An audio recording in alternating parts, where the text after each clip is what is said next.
আচ্ছা, এত কিছুর মধ্যে এই প্রশ্নটা কি আপনার মাথায় এসেছে যে রাজনৈতিকভাবে এরকম অজ্ঞাত কুলশীল একজন ব্যক্তি, রাজনৈতিকভাবে এরকম লাইট ওয়েট একজন নেতা ঋতব্রত বন্দ্যোপাধ্যায়, তার কি করে এই ক্ষমতা হলো যে তিনি তৃণমূল কংগ্রেসের মধ্যে থেকে 60 জন বিধায়ককে ভেঙে বের করে নিয়ে চলে যেতে পারলেন? মানে ঋতব্রত বন্দ্যোপাধ্যায়ের মতো একজন নেতা তিনি তৃণমূল কংগ্রেসের 60 জন বিধায়ককে কি এমন অফার করতে পারলেন যেটা মমতা বন্দ্যোপাধ্যায় তাদের অফার করতে পারেননি, এবং যেটা দেখে হিন্দু মুসলিম জেলা শহর নির্বিশেষে সমস্ত তৃণমূলের বিধায়করা বললেন যে আচ্ছা ঠিক আছে চলো ভাই আমরা তোমার সঙ্গেই যাব। এই প্রশ্নটা কি আপনার মাথায় এসেছে? আসুক বা না আসুক, আজকের পর্বে এর উত্তরটা কিন্তু পেয়ে যাবেন।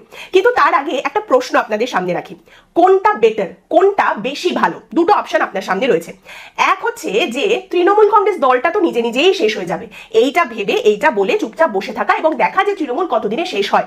আর আরেক দিকের অপশন হচ্ছে এমন একটা সুযোগ যদি পাওয়া যায়, এমন একটা ব্যবস্থা যদি করা যায় যার মাধ্যমে তৃণমূল কংগ্রেসকে একেবারে পার্মানেন্টলি এমন ভাবে ফুল স্টপ দেওয়া যাবে যাতে পরবর্তীকালে ভবিষ্যতে তৃণমূল কংগ্রেস কোনো রকম আর ঝামেলা, কোনো রকম বেগরবাই করার সুযোগই আর না পায়। এই দুটো অপশনের মধ্যে কোনটা বেটার বলুন তো? তারই সঙ্গে আরো একটা প্রশ্ন আপনাদের সামনে রাখছি, উত্তরগুলো ভাবতে থাকুন। আপনারা জানেন যে 2024-এ যে লোকসভা নির্বাচন হয়েছে সেই নির্বাচনে বিজেপি কিন্তু দেশে একক সংখ্যাগরিষ্ঠতা পায়নি, এনডিএর মধ্যে জোটের মধ্যে গিয়ে তাকে সরকার গঠন করতে হয়েছে। পরবর্তী লোকসভা নির্বাচন রয়েছে 2029-এ, কিন্তু তার আগে ভাগেই যদি এমন একটা পরিস্থিতি পাওয়া যায় যেখানে এটা নিশ্চিত করা যায় যে মোটামুটি 42টা, প্রায় 42টা এমপি লোকসভার সাংসদ আমরা এখন থেকেই নিশ্চিত করতে পারবো, সেই রকম একটা ব্যবস্থা যদি ভোটের মোটামুটি 3 বছর আগেই একদম পাকাপাকি ভাবে করে রাখা যায়, তাহলে সেটা কি বিজেপির করা উচিত? নাকি বিজেপির বলা উচিত যে ঠিক আছে না আমরা যখন ইলেকশন আসবে তখন দেখে নেবো, এখন আমরা অপেক্ষা করি? কি বলা উচিত বিজেপি? এরপর আরো একটা খুব ইন্টারেস্টিং প্রশ্ন রয়েছে। আপনারা যদি দেখতে পান যে পশ্চিমবঙ্গের মাটিতে স্বাধীনতার পর প্রথমবার শ্যামাপ্রসাদের ভূমিতে বিজেপির সরকার গঠিত হয়েছে, এবং তারপর যদি এমন একটা সুযোগ পাওয়া যায় যার মাধ্যমে শুধুমাত্র আগামী 5 বছর নয়, আগামী 15 বছর পর্যন্ত এই সরকারই যাতে আবার ফিরে ফিরে আসতে পারে সেই ব্যবস্থা একেবারে পাকাপাকি ভাবে করে রাখা যায়, বিজেপির কি সেটা করা উচিত নাকি না? আর একদম সব শেষের প্রশ্নটা হচ্ছে, শ্রমিক ভট্টাচার্য কি বলেছেন? তিনি বলেছেন বিজেপির তৃণমূলীকরণ হবে না, তাই তো? এর মানে হচ্ছে বিজেপিতে তৃণমূলের কাউকে দেওয়া হবে না। কিন্তু যদি তৃণমূল কংগ্রেসকে এমন ভাবে ভেঙে দেওয়া যায় যে তৃণমূল কংগ্রেসের একটা বড় অংশ, বড় চাঙ্ক তৃণমূল থেকে বেরিয়ে বিধানসভায় আলাদা করে পাশে বসে গেল, এবং তারপর দেখা গেল যে বিভিন্ন রকম যে সরকারি সিদ্ধান্ত বিধানসভায় হচ্ছে সেখানে এই দলটা মানে এই তৃণমূল থেকে ভেঙে যারা বেরিয়েছে তারা সরকারকে সমর্থনও করছে, এবং সেক্ষেত্রে শুভেন্দু অধিকারী, শ্রমিক ভট্টাচার্য দুজনেরই বেশ বলার মতো জায়গা থাকবে যে দেখুন বিরোধীদের নিয়েই কিন্তু আমরা চলছি, এই তো গণতন্ত্র তাই না? এবং বিরোধীরাও দেখুন এই সমস্ত সিদ্ধান্তে আমাদের পাশে রয়েছে, আমাদের সমর্থন করছে, এবং তারই সঙ্গে তারা বলতে পারবে দেখুন তৃণমূলের কাউকে আমরা কিন্তু বিজেপির ভেতরে একেবারেই ঢোকাইনি। এইরকম একটা জায়গা যদি তৈরি করা যায় তাহলে সেটা বিজেপির করা উচিত কি না? এক ঢিলে কটা পাখি মারা যায়? আমরা সাধারণত জানি এক ঢিলে দুটো পাখি মারা যায়, কিন্তু এখানে 4-4টে পাখি এক ঢিলে মারার মতো ব্যবস্থা করা হয়েছে। নমস্কার, আমি পৌলুমি। তো আপনি বরং এই প্রশ্নের উত্তরগুলো নিয়ে একটু ভাবতে থাকুন, এবং তারই সঙ্গে আপনার যেটা পছন্দ, যেটা প্রেফারেন্স সেটা অবশ্যই কমেন্ট করে জানান উত্তর আপনার কি মনে হচ্ছে। এবং ততক্ষণে আমরা চলে যাই পর্বের শুরুতেই যে প্রশ্নটা করেছিলাম সেই প্রশ্নে, যে ঋতব্রত বন্দ্যোপাধ্যায়ের এতটা ক্ষমতা কি করে হলো? মানে সিপিআইএম থেকে গলা ধাক্কা খাওয়ার পর, এমনকি তৃণমূলের তরফ থেকেও গলা ধাক্কা খাওয়ার পরেও এতটা ক্ষমতাশালী তিনি কি করে হয়ে গেলেন যে তাকে সমেত 60 জন বিধায়ককে তিনি টেনে নিয়ে বের করে চলে এলেন? এইটাই তো প্রশ্ন, তাই তো? দেখুন, তৃণমূল কংগ্রেস যদি আবার ক্ষমতায় আসতো, পশ্চিমবঙ্গে তৃণমূল কংগ্রেসের সরকার যদি গঠিত হতো, ঋতব্রত বন্দ্যোপাধ্যায় নির্ঘাত একটা না একটা মন্ত্রিত্ব বাগিয়ে নিতেন। মানে যে মানুষটি মমতা বন্দ্যোপাধ্যায়ের মধ্যে লেনিন এবং চৈতন্যদেব দুজনকেই দেখতে পান, টুইন ওয়ান মহিমা যিনি মমতা বন্দ্যোপাধ্যায়ের মধ্যে দেখতে পান বলে দাবি করেন, তার নিশ্চয়ই পায়ে তেল দেওয়ার এতটা ক্ষমতা বা যোগ্যতা রয়েছে যে তিনি একখানা মন্ত্রিত্ব বাগিয়ে নেবেন।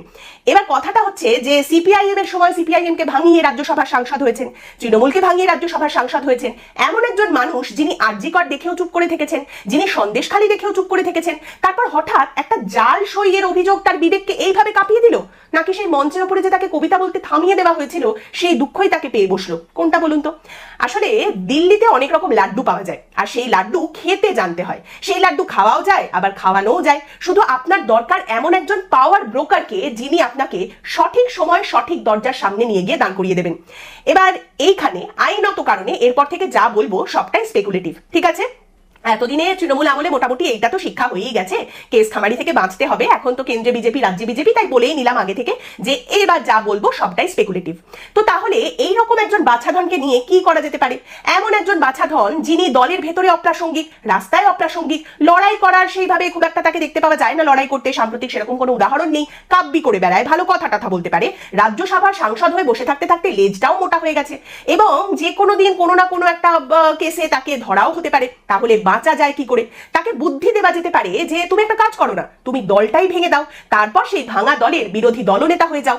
এক তো আমাদের দিক থেকে তোমার জন্য একটা থ্যাংক ইউ থাকবে, তারই সঙ্গে বিরোধী দলনেতাকে গ্রেপ্তার করা কিন্তু একেবারে অত সহজ কাজ নয়। কিন্তু বিরোধী দলনেতা হব কি করে? বিরোধী দলনেতা হতে গেলে তো একটা দল দরকার, একা একা তো হবে না। বাকিদের টানবো কি করে? আরে বাবা, বাকিদেরও তো খাতা খোলা আছে। কিরকম? আরে এই তো দেখো না, চন্দ্রনাথ সিনহা, ইডি অনেকদিন ধরেই দুর্নীতির দায়ে ডাকাডাকি করছে। ওদিকে কাজল শেখ নানুরে এসে কিভাবে লিড নিয়ে আসে, কি কাণ্ড করে বেড়ায়, কত অভিযোগ তার বিরুদ্ধেও তো রয়েছে। আর এই দুজনেই এতদিন ধরে অনুব্রত মণ্ডলের ছত্রছায়া থাকতে থাকতে অতিষ্ঠ। ডেকে নাও না, চলে আসবেন। কসবার জাভেদ খান, কোটি কোটি টাকা আছে, কিছুদিন আগে নোটিশ গেছে বেআইনি অফিস ভাঙার, পুরনো চাল কিন্তু একটু রিলিফ তো খুঁজছে, ডাকো ডাকো চলে আসবে। রথিন ঘোষ, আরে বাবা, সুজিত বসুকে তো ইডি ঘরে ঢুকিয়ে ফেলেছে, কিন্তু এই কাকু এখনো পর্যন্ত বাইরে আছেন। কিন্তু তিনিও জানেন যে এইভাবে আর কতদিন, সময় যেভাবে বদলেছে কতটাই বার দৌড়ে পারা যাবে। সাবিনা ইয়াসমিন, নির্বাচনের আগে সেই যে বিচারপতিদের কাণ্ড হয়েছিল মালদায়, যেখানে বিচারপতিদের আটকে রাখা হয়েছিল, সেই কাণ্ডে নাম জড়িয়েছিল সাবিনা ইয়াসমিনের। এইরকম ভাবেই কোথাও না কোথাও সবার খুঁটি বাঁধা আছে, কোথাও না কোথাও সবার খাতা খোলা আছে। একটু নামো না বাপু, নড়ে চড়ে রাস্তায় নেমে একটু খোঁজ খবর করে দেখো, এইভাবে বালি সাঁকড়ে আর কতদিন? আচ্ছা, এরা তাহলে যদি চলে আসে তাহলে আমরা বেঁচে যাব? না, বেঁচে যাবে না, সময় পাবে। দেখো, আমরা প্রথমে তাদের ধরবো যারা ওদিকে আছে, আরে তাদের একেবারে ধরে ধরে মেরে মেরে নিয়ে আসবো। আর তোমাদের হালটা, তোমরা যারা এদিকে আসছো, তোমাদের হালটা করে রাখবো একেবারে সাঁড়াশি দিয়ে ধরে রাখার মতো। যতদিন ভালোই ভালোই আছো ভালো, যেই গলার আওয়াজ দেখবো বদলেছে, যেই দেখবো একটু বেচাল করছো, সঙ্গে সঙ্গে সাঁড়াশি দিয়ে একেবারে চেপে ধরবো। এখন আপাতত এইটাই হচ্ছে তোমার কাছে বাঁচার উপায়। এবার দেখুন, বাঁচতে কে না চায়? 30 থেকে 80 সবাই বলে ক্ষমতা ভালোবাসি, যেভাবে যে দিক দিয়েই আসুক না কেন ক্ষমতা নিয়েই খুশি। দেখুন, জেলে গেলে নেতাদের সাধারণত জাতে ওঠে তারা, কিন্তু তাতেও জেলের ভাত খেতে তো কেউ আসেননি, সেই সব লড়াই সহ্য করতেও আসেননি। 15 বছর ধরে কামাতে হয়েছে, এখন বাঁচতে হচ্ছে। তাই বিষয়টা একেবারে হিন্দু মুসলিম জেলা শহর এসবের কিচ্ছুর নয়। বিষয়টা হচ্ছে জাহাজ ডুবে গেলেও আমি কিভাবে ভেসে থাকবো সেইটার। বিজেপি আগামী 20 বছর পশ্চিমবঙ্গকে এদিক থেকে ওদিক হতে দিতে রাজি নয়। পশ্চিমবঙ্গ হচ্ছে বিজেপির গুজরাটের পরে দ্বিতীয় হোমল্যান্ড, যেটাকে পাওয়ার জন্য তারা এত বছর ধরে অপেক্ষা করেছে, পরিশ্রম করেছে, এবং ফাইনালি যখন এটাকে তারা হাতে পেয়েছে, হাতছাড়া হতে দিতে বিজেপি একেবারে রাজি নয়। পশ্চিমবঙ্গে বিজেপি কি করবে, আসল পরিবর্তন, কর্মসংস্থান, শিল্প, সোনার বাংলা গড়ে তোলা, এগুলো কি হবে না হবে সে তো সময়ের সঙ্গে সঙ্গে দেখা যাবে। কিন্তু এর গেরুয়াকরণ যেটা বিজেপি করতে শুরু করেছে, সেইটাকে নিশ্চিত করতে তারা এই মুহূর্তে বদ্ধপরিকর, এবং এই দিকটাতেও তারা যথেষ্ট সচেতন যে কেউ যেন এই কথাটা বলতে না পারে যে আপনারা তো সেই তৃণমূলের রঙই গায়ে মেখে ফেললেন, তৃণমূলের লোকগুলোকেই তো আপনারা আবার দলের ভেতরে নিয়ে নিলেন। আগামী লোকসভা নির্বাচনে বিজেপি কোনোভাবেই এনডিএর অনুগ্রহে ক্ষমতায় থাকতে রাজি নয়। মানে চন্দ্রবাবু নাইডু বা নীতিশ কুমারের ওপরে নির্ভর করে থাকতে হবে, এই অধ্যায়গুলো তারা একেবারে শেষ করে দিতে চান। বিহারে শেষ করেও দিয়েছেন। তাই বাংলা থেকে যে 42 জন সাংসদ যাবেন, সেটা নিয়ে কোনো রকম রিস্ক নিতে বিজেপি একেবারে রাজি নয়। আগে থেকে সেই সমস্ত ব্যবস্থা পাকা করে দেওয়ার জন্য তারা কাজকর্ম করে যাচ্ছেন। এবার দেখুন, এখানে আমি একটা কথা বলছি, যে কথাটা ইংরেজিতে বললে, ইংরেজিতে এরকম একটা কথা আছে, কিন্তু বাংলা তর্জমা করতে গেলেই সেটা কটু কথা হয়ে যাবে, গালাগালি হয়ে যাবে। যদিও ইংরেজি ক্ষেত্রে এটা কিন্তু গালাগালি হিসেবে ব্যবহৃত হচ্ছে না, সেই কারণে আমি ইংরেজিতেই কথাটা বলছি, বাংলা তর্জমা করছি না। মানে এই যে বিজেপি তৃণমূল কংগ্রেসের যে জরাসন্ধকরণ করলো, তৃণমূল কংগ্রেস বা মমতা বন্দ্যোপাধ্যায় কংগ্রেসের যা হাল করেছিলেন, বিজেপি তৃণমূল কংগ্রেসের তার থেকেও খারাপ হাল করলো। যেটা তারা করলো সেটা হচ্ছে they did a bastardisation of a political party and then legitimised it for their own benefit. আর তৃণমূল কংগ্রেস নিজেও এতটাই দুর্নীতিগ্রস্ত, এতটাই করাপ্ট একটা দল, যে বাইরে থেকে খুব কষ্ট করে এফার্ট দিয়ে তাদের কেটে কুটে থালার উপরে সাজিয়ে দিতে হচ্ছে না, তারা নিজেরাই কেটে কুটে থালার উপরে উঠে সাজিয়ে নিয়ে সার্ভড হয়ে যাচ্ছে, যে দেখুন আমরা নিজেদেরই কেটে দিয়েছি, আপনারা জাস্ট এবার খেয়ে ফেলুন। তাহলে এরপর বিজেপির সরকার পশ্চিমবঙ্গে যদি কোনো হঠকারী সিদ্ধান্ত নেয়, যদি কোনো ভুল করে, সেটা নিয়ে প্রশ্ন করার, গঠনমূলক সমালোচনা করার লোক কি তাহলে থাকবে না? বিধানসভার ভেতরে এটা করতে পারেন যারা বিজেপি নয়, কিন্তু বিজেপি সরকারের কোনো হঠকারিতার বিরুদ্ধে আঙুল তুলতে পারবেন, শিরদাঁড়া সোজা রেখে প্রশ্ন করতে পারবেন, এইরকম মানুষের সংখ্যা বিধানসভার ভেতরে এখন তাহলে এক হাতে গোনা যাবে। আর বিধানসভার বাইরে রাজ্য সরকারের হঠকারিতা বা ভুল সিদ্ধান্তের বিরুদ্ধে আওয়াজ তো আপনিও তুলতে পারবেন। হঠাৎ করে হলেও সরকারের হঠকারিতার বিরুদ্ধে কথা বলে যেতে হবে। হবে, কথা বলে যেতে হবে ততদিন যতদিন কথা বলার সুযোগ পাওয়া যায়। কথা বলেই কিন্তু কথা বলার অধিকারকে রক্ষা করা যাবে। একদম শেষে একটা বিষয়ের আমরা আনুষ্ঠানিকভাবে নিন্দা করতে চাই, একদম সেই কথাটা পরিষ্কার আপনাদের সামনে আমরা রাখতে চাই, এবং সেই নিন্দা করার জন্য ঘটনাটা কি ঘটেছে তার আবার পুনর্বিবরণে আমি যাচ্ছি না, কারণ আপনারা সকলেই বিষয়টা জানেন। দেখুন, ব্যাপারটা হচ্ছে মমতা বন্দ্যোপাধ্যায় অনেক সময় অনেক কথা বলেন এবং রাজনৈতিক পরিসরে তিনি অনেক কথা বলতেই পারেন। আর এখন তিনি ক্ষমতায় নেই, তিনি এখন কোণঠাসা হয়ে গেছেন, এখন তিনি আরো আজগুবি আজগুবি কথা হয়তো সামনে নিয়ে আসবেন, বলতেই পারেন।